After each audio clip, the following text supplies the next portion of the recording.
Sir, on other issue, are you going to have a meeting, sir, with Chinese Foreign Minister Wang Yi? And if you're going to meet with him, what will be the agenda? What will be the talking points, sir? Well, it's the usual agenda we'll have, yes, I will meet with him. And the agenda, I am sure, will be to strengthen ties between China and the Philippines. And of course, to find ways to work to resolve the conflicts that we have. And one of the ways that I have consistently suggested is that we have our relationship not only on one dimension, yun lang West Philippine Sea. Let's add to that. Let's have the cultural exchanges, educational exchanges, even military, if that will be useful. Of course, the GTG has always been there. The private sector joint ventures have also been there. But I think that the more we do of that, the more it will help resolve the issues.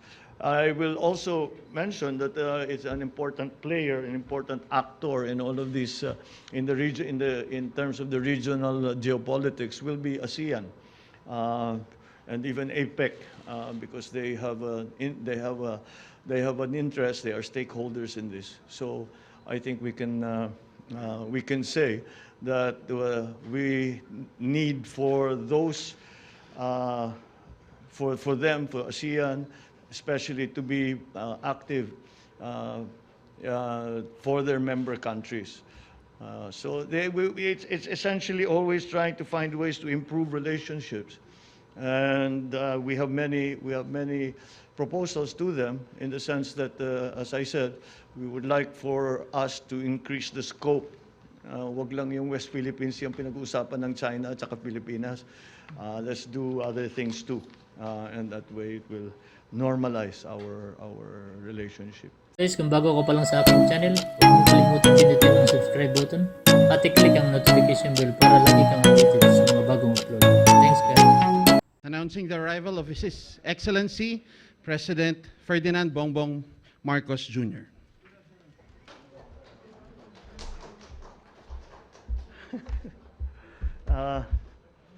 Yeah, I'll take this off para you can hear me properly. Good afternoon, everyone, and please take your seats. I thought that since today we had our first cabinet meeting, that I would like to report to you more or less what was discussed. As can be expected, I think we were there until 1 o'clock. We were there for 4 hours, but we still weren't able to cover everything. Ang nakapag-present at we had the discussions where the economic team who were able to put out the general principles that they would like to do. Then followed by Inday Sara, who gave her ideas on how we will return slowly to face-to-face in the face-to-face education in the next semester. After which we talked with the Department of Transport at great length about some of the plans that we have to support the return of our students to face-to-face. So that's generally what was spoken about. Hindi kami natapos simply because there was so much to talk about. So I am planning perhaps for the next 2 or 3 weeks to accelerate the number of cabinet meetings, baka 2 a week muna. Hanggat maliwanag na, it's important to me that the entire cabinet understands what it is we are trying to do, how we are going to do it, what the timetable is, and how it all fits together. And that's what we made a good start on today. Before that, yesterday, as I'm sure, as you have reported, I went to the Department of Agriculture so that I could also get a good idea of exactly what needs to be done. Because as I have stated so many times, the the problems in the agricultural sector are primary to all that we are hoping to do. We cannot do many of the things unless we can see that the agricultural sector has strengthened. Food supply is such an important part. It is an existential part of our work, and so that is something that we have to be very, very careful with and attend to properly. As has been reported, essentially what we spoke about were uh, the the concerns that we have immediately, the immediate concerns that we are facing I'm talking about 6 months, the next 6 months, the next 2, 3 quarters. Yun ang aming pinag-uusapan na pag sinabi naming immediate. And that, of course, when I was in the Department of Agriculture, that was mostly concerned with the food supply in the next 2 quarters. I'm sure you are all aware of what's happening around the world. You have all seen the effects of the increasing food prices to all consumers everywhere. And this is what we are anticipating could happen if we are not well prepared. Many of the elements and many of the variables that have caused this food price crisis. There is enough food, but the price is too high. The food price crisis, many of the elements, if not all, have been variables over which we have no control. But nonetheless, we still have to feed our people, and so we still have to find strategies to make sure that those who are in need are supported by the government as best as we can do. So that is this, and then there is of course the long term. In the Department of Agriculture, where I talked about rebuilding the value chain from the research and development all the way to the retail, which is something I think I've been talking about ad nauseum already. I don't know if you need for me to explain it all again, but it really is just to ensure food supply in the Philippines at a price that is actually affordable. Because we always have to remember, it's all very well having food supply, but if no one can afford it, it's still not hindi pa rin tayo nakatulong sa taong bayan. So those are the things that we discussed. In the cabinet meeting today, parang ganun din eh. We talked about immediate concerns, and then we had to talk about long-term concerns. Because that is, we're trying as we attend to immediate concerns, we are also trying to streamline the government so its function is better, its function is much more efficient and easier for the public as they have to do business, whatever business they have with the government, that it is easier and simpler and safer and more secure to do. So these are the different things that, of course, we spoke to it in much greater detail. And I think we will, as I said, I think that I want to make sure that every department, every agency has already the plan in mind para coordinated naman ang ating cabinet, the secretaries with each other. So that's the general gist of yesterday's my attendance yesterday in the Department of Agriculture and the cabinet meeting that we had earlier today. So I think I will now open the floor to a few questions. Questions for Ms. Maricel Halili. Hi sir, magandang hapon po. Sir, Good afternoon. may we know kung ano po yung most important marching order ninyo to all the cabinet secretaries following the first cabinet meeting earlier? Oh, you cannot. I don't think we can say one. I think essentially is we got into much more detail, so there are no generalizations anymore. Kasi we've been talking anyway for 2 months. Matagal na namin pinag-usapan yung mga general concepts and general principles. So ang pinag-uusapan talaga namin is already what we are going to do, when we are going to do it, how we are going to do it, etc., etc., etc. So each department has a very different got very different instructions. The only thing that we have to that it looks like is how that we have to realize how interconnected all the government is.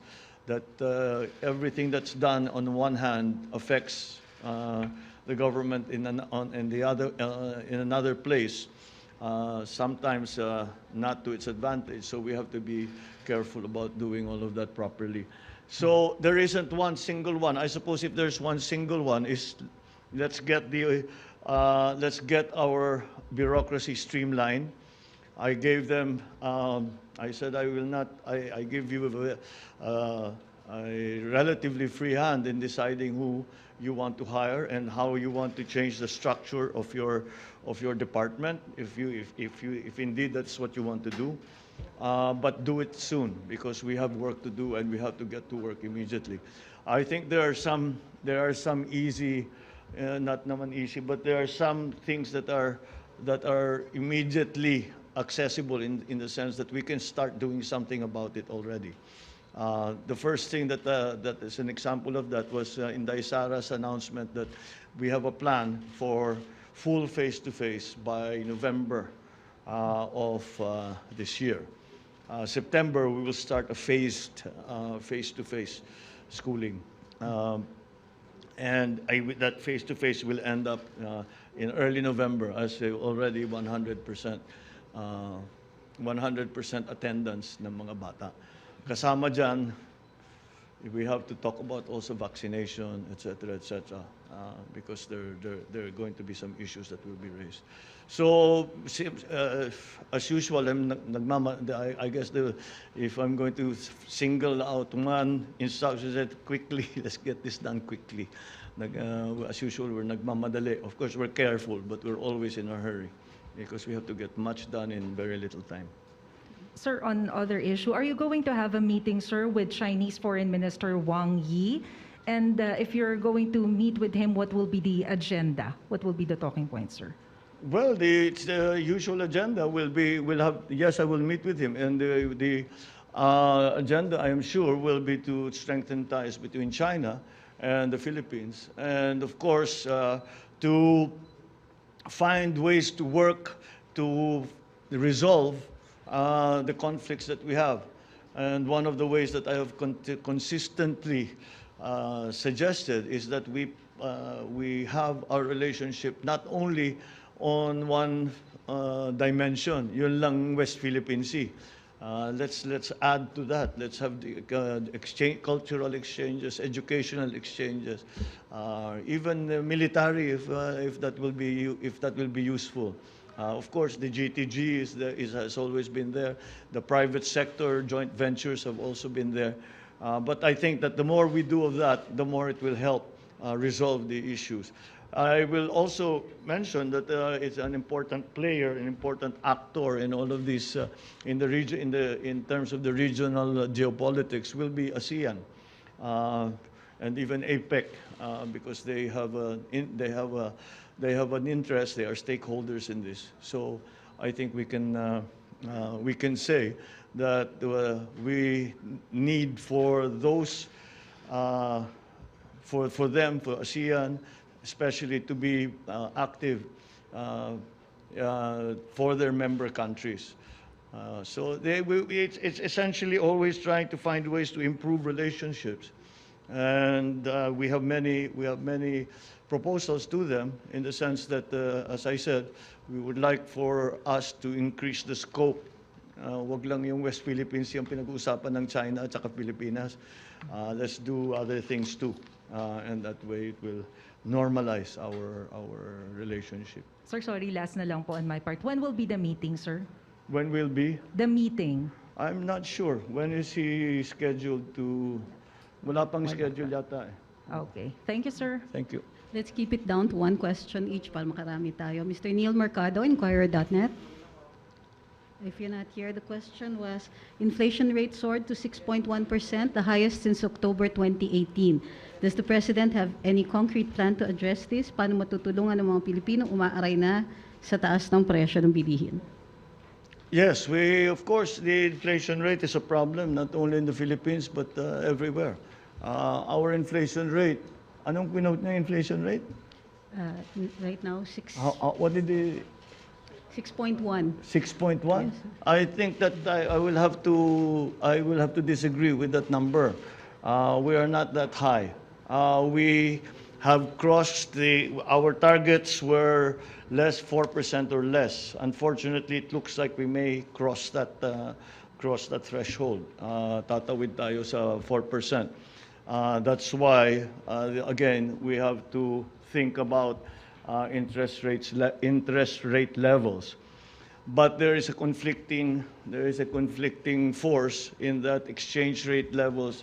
The United States, the dollar, has gained in all against all currencies. So the dollar has gained against all currencies. The specific effect is that it actually will start to be part of it will be part of the components of the inflation. So we are having to be careful because essentially our economic policy right now, our monetary policy right now is essentially to use interest rates to control the inflation rate. We are not looking specifically to the exchange rates now. What we are talking about, what we are targeting is the inflation rate. So that's what we are doing. The increase in commodity prices are again something that happens.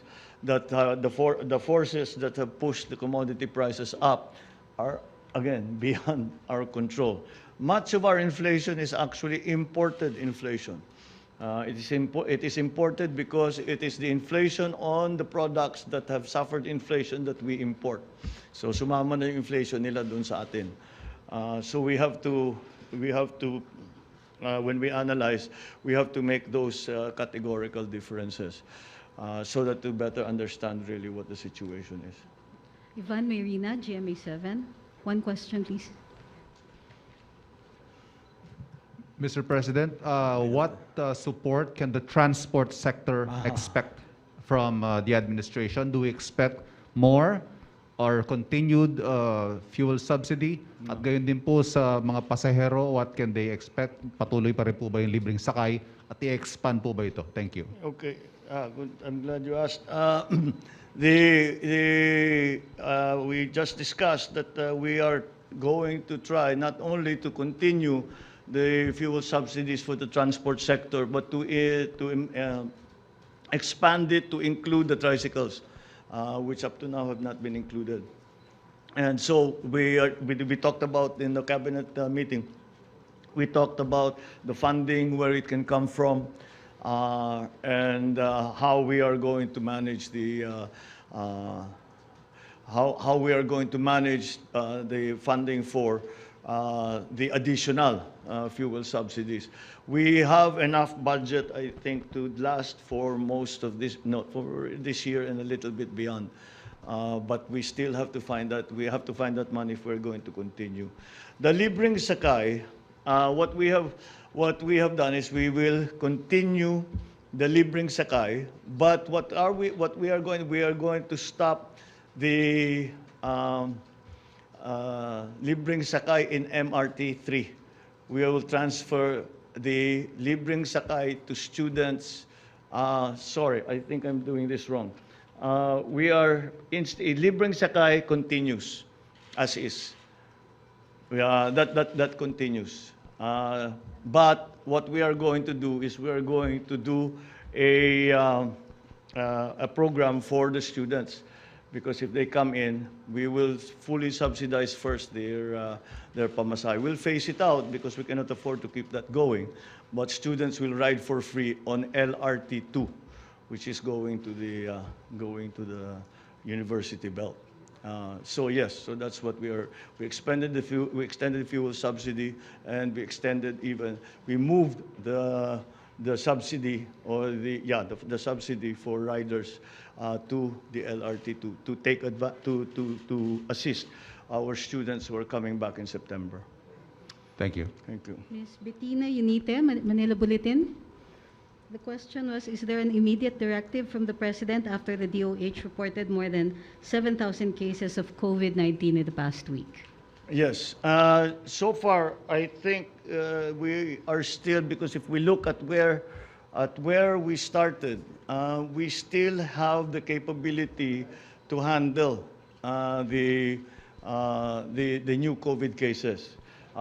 Luckily, when we should not look at the number of COVID cases in the same way as we looked at them in 2020 and 2021, because this is Corona, this is Omicron. This is Omicron. Omicron is very different. It's a little contagious, but it does not hit us hard. In fact, the general experience has been people are down maybe for 2, maybe 3 days. And that's like flu. It's like having flu. So we are getting to that point where we are learning to live with the coronavirus, specifically with the Omicron variant and the other variants that are coming. Because of this, though, the science has come back to us that for the original variants, mga alpha, yung una, 2020, okay na to have the 2 doses. That gives you good immunity. But with Omicron, you apparently need a third dose, which is a booster dose. So we will be encouraging that, especially for younger people, because again, we have to be concerned about their return to school. So that's the general policy. We will reinstitute again the vaccination drive, so that we can at least feel safer when the children go back to school. We have a last question. Rex Demitio from CNN.